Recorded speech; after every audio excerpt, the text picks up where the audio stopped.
Bonjour et bienvenue chez Daddy Academy. Comme convenu, chaque jeudi on aura une formation sur tout ce qui est du Windows Server 2019.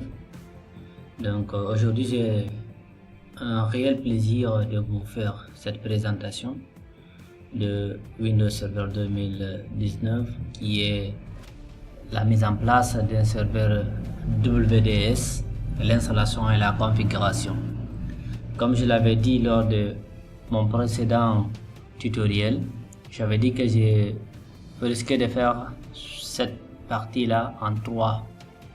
Donc aujourd'hui nous allons juste se concentrer pour la mise en place du serveur pour que chacun de votre côté puisse essayer déjà de maîtriser déjà cette mise en place côté serveur, parce que c'est la partie la plus compliquée. Donc sans trop tarder, on va continuer sur la formation. Je fais juste un rappel des prérequis. Les prérequis, c'est quoi ici? C'est qu'est-ce qui va nous permettre de c'est-à-dire de réaliser cette mise en place en fait. Donc pour ça, il nous faudra un serveur DHCP. Si vous vous rappelez, on avait déjà parlé de DHCP, on a fait cette mise en place. Si votre environnement n'a pas aujourd'hui le serveur DHCP qui est fonctionnel, je vous demande d'aller vers ce tutoriel qui parle du DHCP d'abord. Après cela, on va parler du serveur DNS. Le serveur DNS nous permet de faire la résolution du nom de domaine avec nos différentes autres machines pour qu'il y ait la communication très fluide et rapide et facile. Donc c'est quelque chose que le WS demande, c'est une obligation, vous allez voir ça lors de la configuration. Après ça encore, il nous faut avoir une partition formatée en INTFS. Donc il faudrait ajouter une partition au niveau de votre machine virtuelle si vous utilisez VMware ou bien si vous utilisez VirtualBox. Donc il faut ajouter une partition et vous la formatez en INTFS. Ok, donc c'est ça les prérequis. On va aller directement vers notre serveur pour voir qu'est-ce qui nous attend là-bas. Donc voici mon serveur. Vous vous rappelez de celui-là qui nous accompagne depuis maintenant des mois et des mois. Je vous montre juste ici. Moi j'ai déjà préparé ça. J'ai ma partition WDS. Il faut l'ajouter. J'ai aussi configuré, comme on avait déjà fait ça, le DNS. Si je viens, j'exécute un lookup. Donc vous avez vu qu'on vous dit que le serveur par défaut ici c'est quoi? C'est ça. Est-ce que vous voyez? On vous dit que c'est srv prod. Quelque chose de ce genre. Même si je fais juste srv, je fais prod, je fais 19, il va faire la résolution du nom du domaine. Ok, et quand je fais 192.168.1.10, il marche. Ok, ça c'est un autre aspect. Je vous montre ça juste pour vous faire comprendre que cela a été déjà fait. On a fait ça ensemble aussi. On vérifie notre DNS. On peut revenir ici, on vérifie notre DNS. Vous voyez que là nous sommes à ce niveau. C'est trop grand. Donc nous sommes à ce niveau là. Vous voyez que on a l'IPv4 qui est là. Excusez.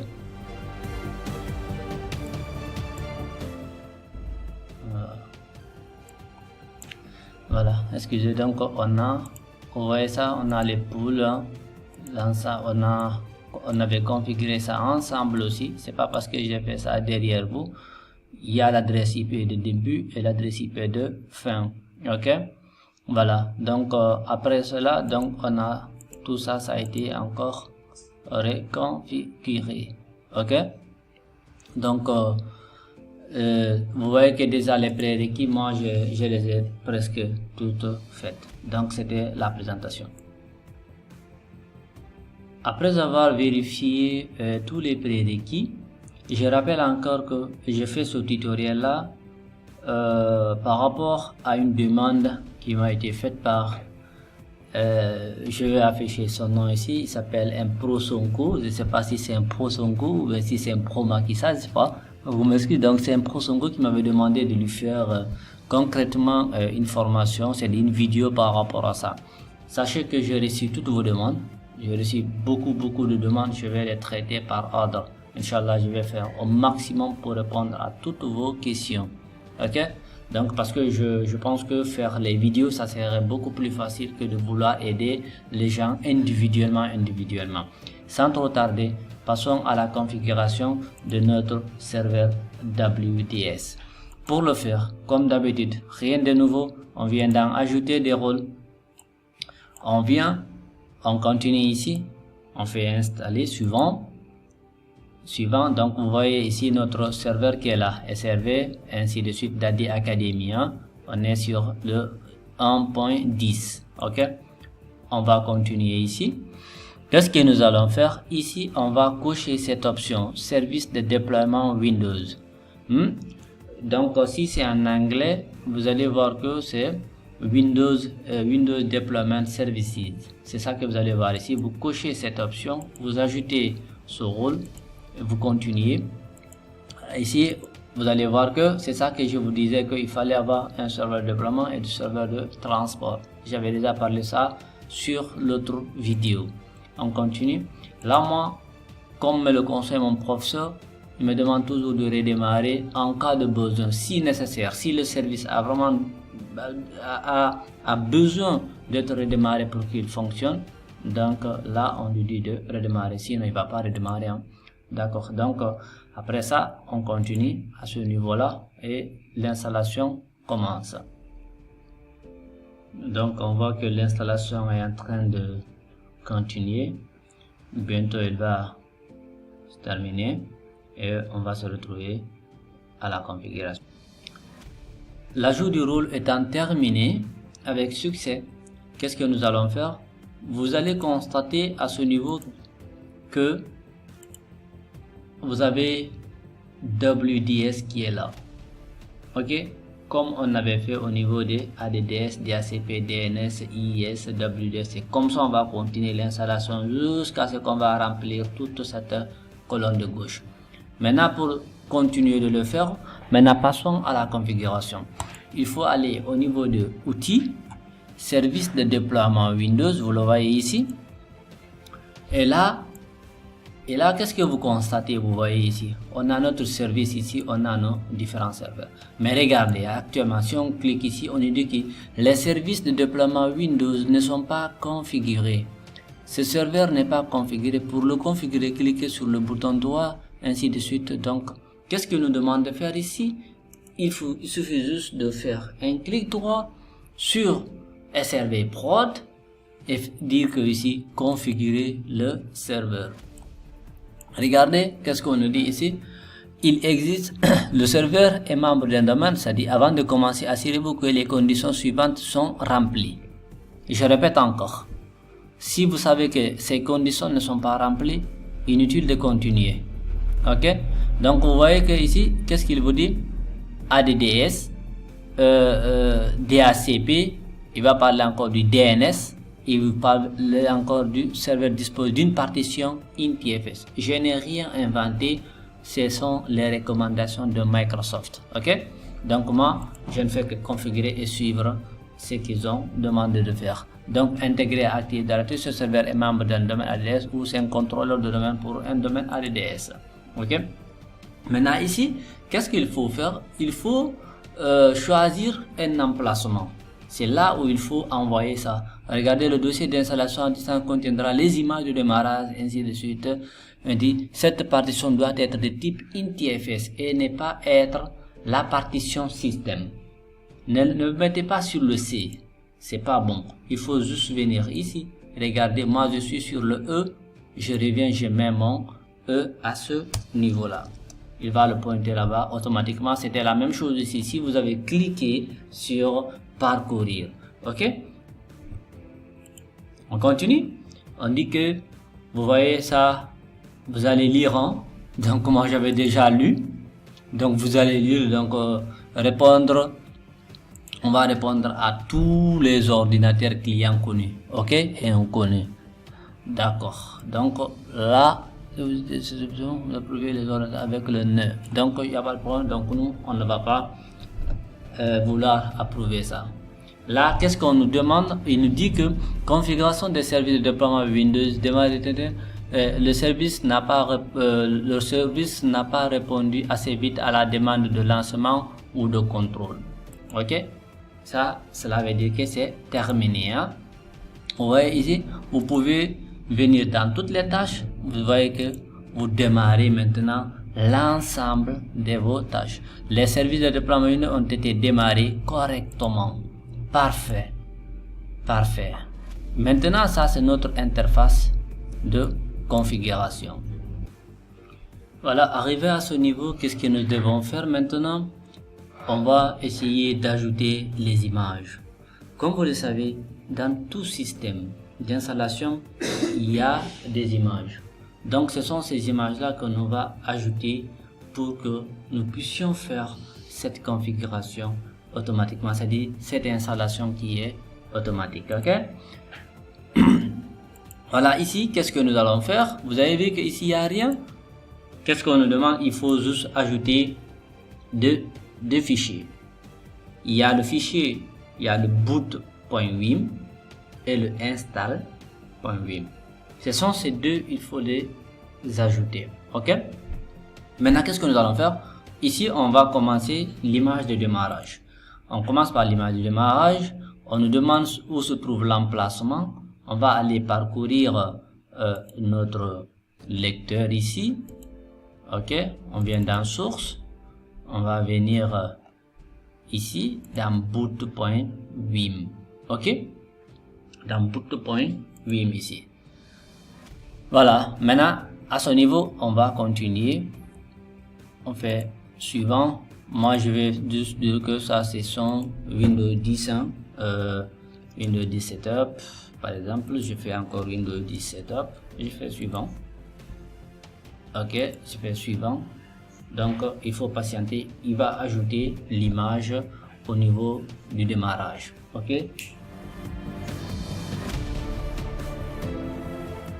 on nous dit clairement que cette opération étant terminée, qu'est-ce qu'on va faire? On clique sur notre bouton terminé. Ok, là vous voyez que il est là. On vous dit qu'il est aussi en ligne, mais la taille ainsi de suite, ça vous allez regarder ça. Ok, maintenant qu'est-ce que nous allons essayer d'ajouter? On va ajouter ce qu'on appelle l'install.vim. Ok, on fait ajouter. On va dire que ça c'est le client 10, client Windows, hein. Client Windows par exemple. Je fais suivant. Il va nous demander de prendre l'install.vim. Mais il y a une chose que je vais rappeler ici, que comprenez que depuis l'arrivée de Windows 10, suivez attentivement, depuis l'arrivée de Windows 10, le fichier install.vim a été remplacé par install.esd. Ok, vous allez voir, il se peut que vous allez dans vos versions là-bas, vous allez voir certaines install.vim, mais sachez que à 99% ça va pas marcher. Qu'est-ce qu'il faut faire? Il faut essayer de convertir. Regardez ici, il dit qu'il ne prend que ça, par exemple le .vim pour les fichiers, pour tout ce qui est d'image. Ok, pour les images il prend que les .vim. Il va prendre ça. Maintenant ici nous on n'a pas de .vim ici. La solution elle est là, elle est simple. Qu'est-ce qu'il faut faire? Comme je vous l'ai dit, il faut convertir le .esd en .vim. Pour le faire, je vous montre ça tout de suite. On va essayer de convertir ce fichier, ok? Pour le faire, regardez par exemple, nous ici, vous voyez ici cette partition. Oh, il a reçu tous les fichiers ici. Il a reçu tous les fichiers à ce niveau-là. Ok? Il a reçu l'ensemble de ces fichiers ici. Donc, ici, moi, qu'est-ce que je vais faire? On va essayer de rechercher le fichier .esd. Bon, je vais ouvrir ça dans une autre fenêtre. Par exemple, je vais venir dans source. On met dans install.sd. Vous voyez ce fichier-là? C'est ce fichier-là qu'il faut réellement convertir. C'est ce fichier qu'il faut réellement convertir. Pour le faire, vous avez plusieurs options. Soit vous allez copier ce fichier-là, vous allez le mettre dans un répertoire. Par exemple, dans le C. Moi, ce que je peux faire ici, je peux prendre ce répertoire-là, faire CTRL-C, je vais le sortir ici par exemple, je dis que je vais le ramener à ce niveau-là, ok? Je crée par exemple un répertoire, je vais le nommer ici ESD, ok? Je vais coller ça ici.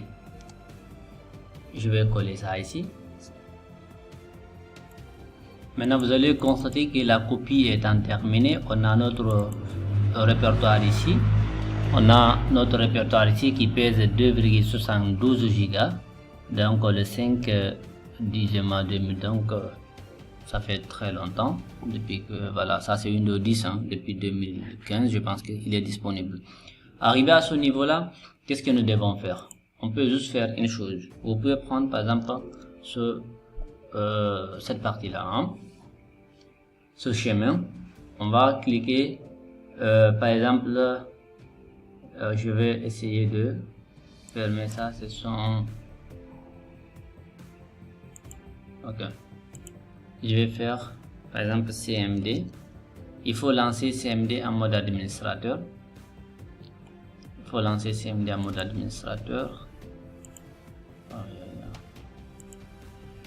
Je dis que voilà. Qu'est-ce que je vais faire? Je vais essayer de me positionner sur ce répertoire là, qui est là, ok? Moi je vais faire juste CD. Je fais CD et je fais clic droit. Donc là je suis positionné sur ce répertoire. Si je fais dire, je vois que le fichier il est là-bas, install.sd, ok? Il est là, donc de 2 gigas et quelques, ok? Maintenant là je vais vous montrer deux commandes. Je vais vous afficher ça. Je vais vous montrer ces deux commandes là.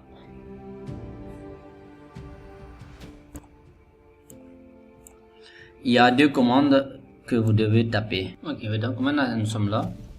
On a fini de taper cette commande, le disk management get wiminfo / wim file. Donc le fichier a cherché les informations. Donc regardez exactement comme ce qu'on vous dit. On dit que l'opération a réussi. Là ce sont des index. Ces index là sont importants pour notre prochaine requête, ok? Donc c'est là qu'est-ce qui est dedans? Ce sont juste les éditions en fait, les différentes versions de Windows, les différentes éditions. On a le professionnel, le familial, famille unique, education, ok? Maintenant ici qu'est-ce que nous allons faire pour la suite? On va prendre on va essayer juste d'extraire une seule édition. En extrayant cette édition, on va maintenant essayer de convertir ce fichier là, c'est-à-dire le fichier .esd vers un fichier .wim, ok? Là encore, je vais vous mettre la requête. On va dire que c'est disk management export image. On met ici source image, ok, file C. Ici je suis au niveau du C, C'est-à-dire là maintenant je prends le fichier là se trouvant au niveau du C. Regardez ici, c'est source image. Ok, je prends C, je mets des points, je mets par exemple en slash, je mets le répertoire ES2, je mets le chemin complet, je mets install.esd. Je fais ça, c'est maintenant le source, l'index, c'est ça en fait l'index. Par exemple, nous, qu'est-ce que nous voulons installer sur nos machines? Par exemple, c'est du Windows professionnel. C'est pour cela que vous voyez ici l'index à ce niveau-là. L'index 1, l'index 2, l'index 3. C'est comme ça qu'il faut faire l'extraction puis la conversion. Après cela, on fait destination. Destination, image, on met file.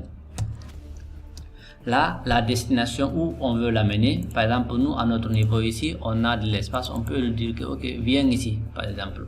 On va le mettre ici à ce niveau-là. On va le prendre ici, on dit que, ok, viens là-bas. Je vais faire, par exemple, ici, je vais créer même un répertoire, si vous voulez. On crée ici un répertoire, je mets, par exemple, source, juste pour être un peu confort, pour ne pas le laisser en l'air, quoi.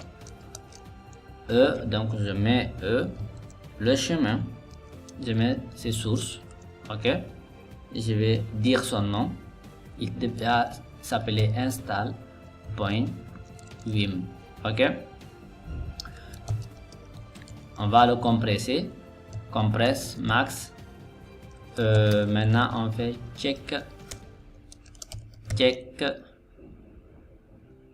integrity, check intégrité. Donc il va checker exactement tout ce qui est de l'intégrité. Ok, donc vous voyez que ça il faut le faire.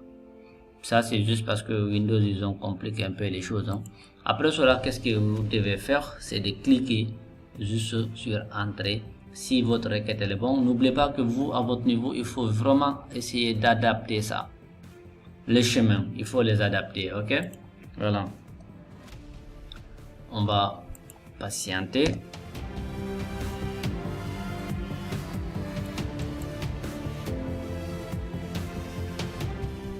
Voilà, donc là vous voyez, il dit que utilisation de maintenance des images de déploiement version 10. de ce genre, exportation de l'image, il est à 1%. Donc là il faut juste laisser la machine tourner. Il va aller jusqu'à 100% pour qu'il puisse convertir aujourd'hui ce fichier .esd en .vim. Ok, voilà, donc là comme vous le voyez, on va se retrouver à la fin. Merci. Voilà, là vous allez toujours continuer de patienter. Ici la rapidité dépendra aussi de votre machine. Comme je vous le disais, l'idéal c'était d'avoir des serveurs très différents, un serveur DHCP, un serveur DNS, un serveur WDS et naturellement aussi peut-être un serveur de mise à jour pour faire le déploiement de mise à jour en fait. Maintenant, mais comme vous savez que c'est un peu compliqué d'avoir l'ensemble de ces matos, donc qu'est-ce que vous pouvez faire, c'est de mettre tout ça là dans un même environnement. Même si vous êtes vraiment dans la production, il faut penser un peu à alléger aussi les coûts pour les entreprises, parce que vous savez qu'il y a beaucoup de ces entreprises. Si l'entreprise n'a pas assez de moyens, essayez de chercher un seul serveur et vous essayez de faire la virtualisation. Ok, et dans ce serveur là vous gérez tout ce qui est de la virtualisation, donc vous allégez vraiment les coûts de votre employé ou bien de votre propre entreprise. Ok, voilà, donc nous sommes vers la fin, il est arrivé à 100%, mais il ne nous a pas encore donné la main. Patiente un tout petit peu le temps qu'il nous donne la main ici à ce niveau là. Ok, voilà, la conversion étant terminée et vous voyez qu'il dit que l'opération a réussi, et ça vous devez l'avoir. Utilisation et maintenance des images de déploiement ainsi de suite, exportation de l'image réussie. Ok, Là, on peut revenir à ce niveau-là dans notre répertoire WDS. Normalement, on doit retrouver ici notre install.vim. Donc, regardez à ce niveau-là, on avait quoi? On avait install.esd. On a essayé de convertir ça pour qu'il prenne l'extension .vim. La prochaine étape, c'est quoi? On va revenir au niveau de notre serveur maintenant. On va juste annuler ça et reprendre l'installation. Donc, on fait ajouter une image. Donc là, on dit que le nom c'est du client Windows. Je fais suivant. On prend l'emplacement. Il nous dit que c'est du .vim qu'il va prendre. Là, on va revenir à ce répertoire. On prend ça. On va le reprendre ici. Voici l'emplacement. Et exactement, c'est ça. Windows professionnel. Voilà. Là, il va dire qu'il est en train de vérifier l'intégrité du fichier d'installation. Sachez que ici, je vous ai montré toutes les procédures, tout ce qu'il vous faut vraiment pour réussir l'installation d'un serveur WDS. Parce que là, c'est vraiment un problème crucial que beaucoup n'ont pas traité sur le web. Voilà, donc on va patienter encore. Il va faire ça très rapidement. Il est en train d'ajouter, il a fini de faire la vérification de l'intégrité. Si vous vous rappelez très bien que c'est ça qu'on lui avait demandé ici au niveau de notre requête ici. Donc on voit qu'il dit ici check integrity. Donc c'est ça qu'il était en train de vérifier lors de la première partie. Il progresse, nous sommes vers la fin. Vous voyez que là il est en train d'ajouter l'image. Pour ceux qui n'ont pas peut-être fait ça, ils auront un message d'erreur qui leur diront que c'est-à-dire il y a un problème pour l'ajout de cette image. Donc là, regardez, effectivement, il dit cette opération est terminée. Les images sélectionnées ont été ajoutées au serveur. Ok, donc là, qu'est-ce que nous devons faire? On a ça ici à ce niveau là. Ok, là c'est extrêmement bon. Cela veut dire qu'on a ajouté l'image d'installation et on a ajouté l'image de démarrage. Ce qui va peut-être nous manquer ici maintenant, c'est de pouvoir peut-être ajouter certaines configurations, par exemple le fichier de réponse que je ne vais pas traiter dans ce niveau-là. Là, par exemple, je pourrais juste dire que toujours continuer le démarrage. Je pourrais encore dire ici toujours continuer le démarrage, c'est-à-dire il va pas nous demander d'appuyer sur F2 pour lancer l'installation. Ok, il y a une partie aussi par exemple, c'est à ce niveau répondre à tous les ordinateurs clients connus et inconnus. Ok, ça on l'avait coché ça. Donc ainsi de suite, le client est là.